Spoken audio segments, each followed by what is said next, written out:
Blessings, blessings, blessings, my brothers and sisters in Christ. It's been a while since I put out a video, but today I feel like I need to.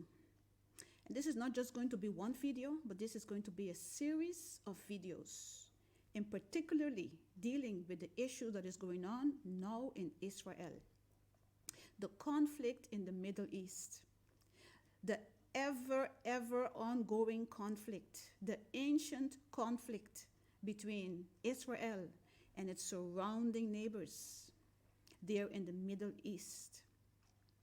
I feel now than ever, we as Christians, we need to stand up and we need to talk.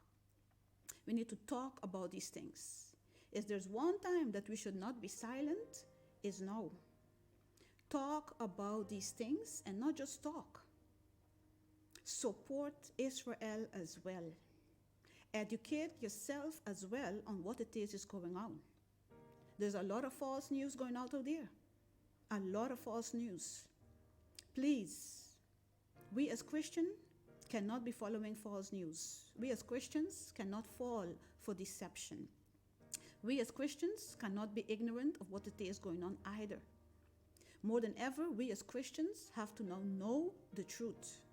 We as Christians, now more than ever, need the spirit of discernment.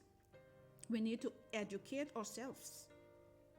And don't be ignorant. And don't be falling for lies and deceptions of the media either.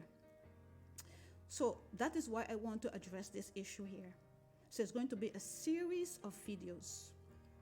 And I'm going to take it from a biblical perspective, of course. You see, everything is already written in the Bible. Whenever we're looking at the root cause of anything, we can always find it in the Bible. Everything that has happened and is yet to take place is recorded in the Bible. Nothing is new under the sun. And history has a way of continuously repeating itself over and over and over again. So none of this is new. None of this should actually take us by surprise either.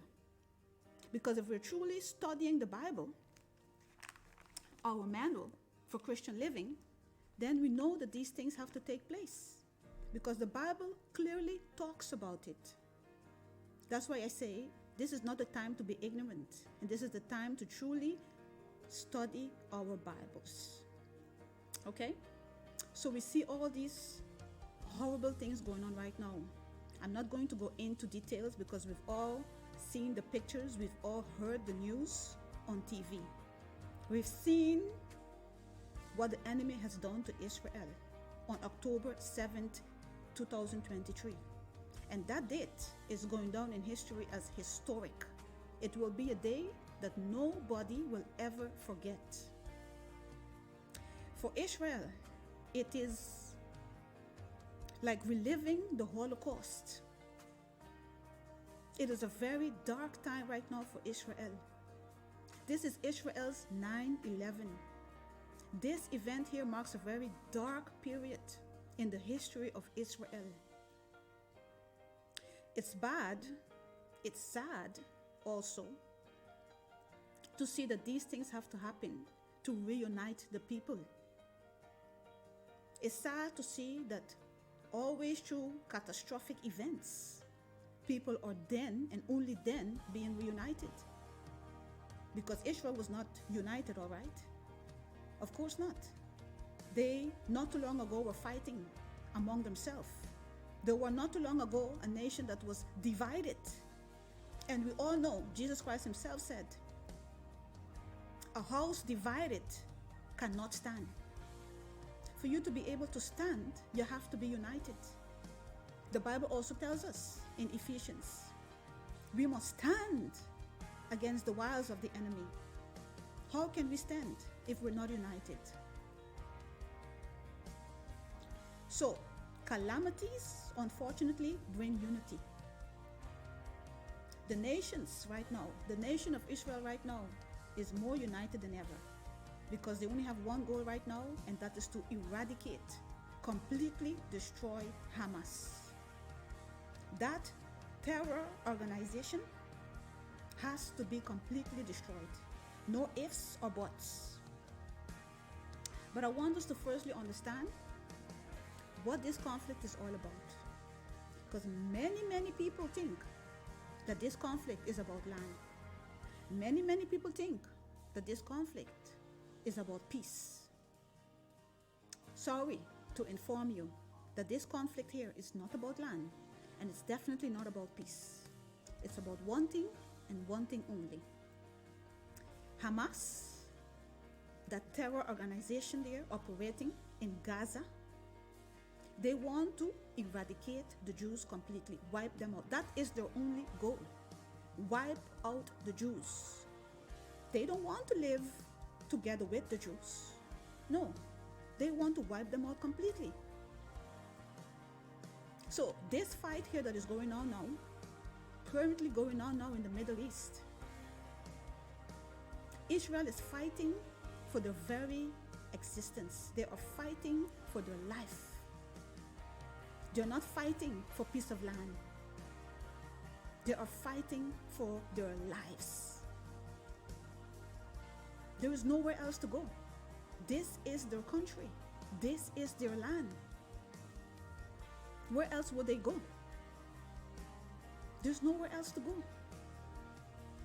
Understand that Israel has no choice. They have to fight against these terrorists, and they have to wipe them out completely.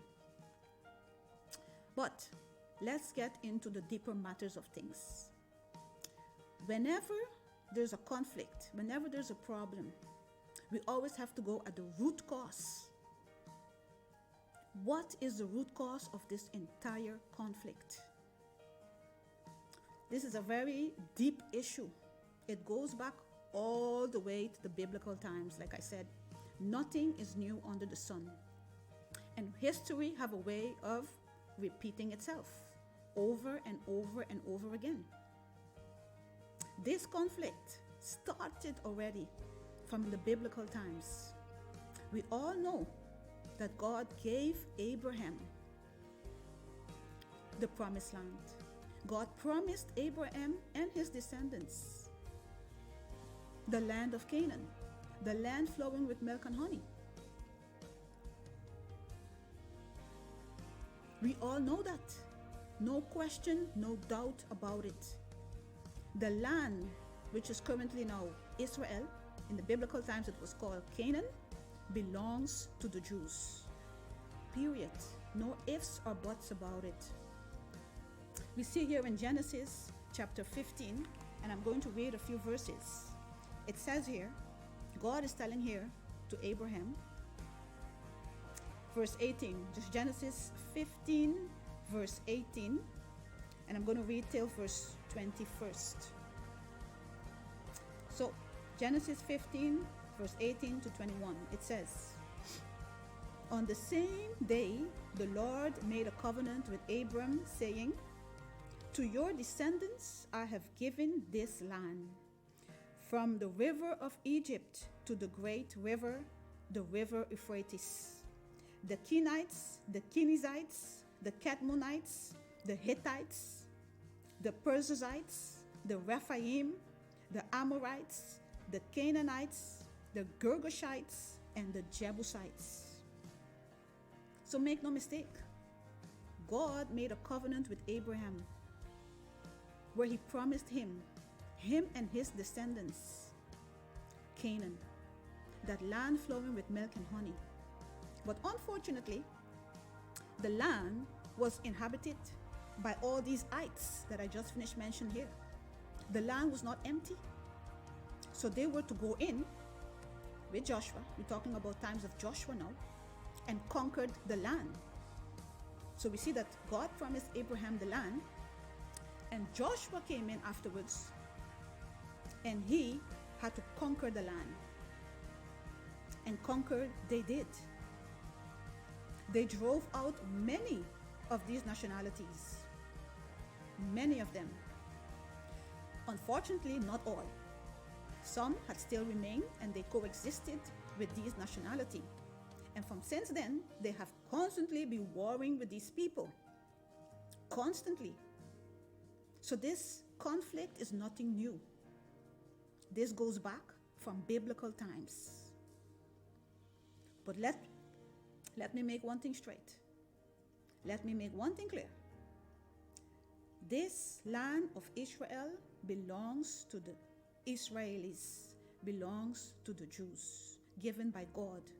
God made a covenant with Abraham. And we as Christians have to respect God's covenant that he made with these people. Have to respect that they are the rightful owners. They are not occupying the land. They are the rightful owners of the land. Yes?